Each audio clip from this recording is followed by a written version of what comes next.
এই জন্যই আল্লাহ বলে আকাশটা রাখছি খুঁটি ছাড়া, যাতে তুই দেখিস আর বুঝিস যে এটাকে যদি আমি খুঁটি ছাড়া দাঁড় করাইতে পারি, তাইলে তোকেও আমি খাড়ার উপরে নাচাইতে পারি।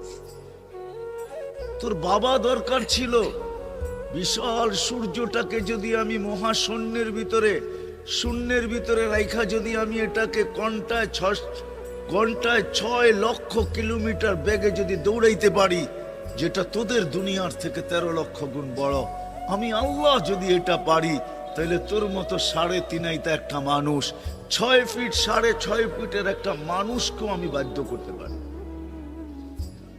আল্লাহ বাধ্য করার হাজারো নিদর্শন আমাদের সামনে দিয়া দিছেন, কিন্তু আল্লাহ বলে তোকে আমি বাধ্য করব না, তোকে বুঝাবো। বিদায় আল্লাহ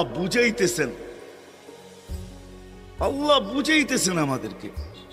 বিদায় কথা যেখানে শুরু ওইখানে আবার যেতেছি, যাতে বুঝে আসে। দুনিয়াতে যে পা রাখছে জানো যাবে না।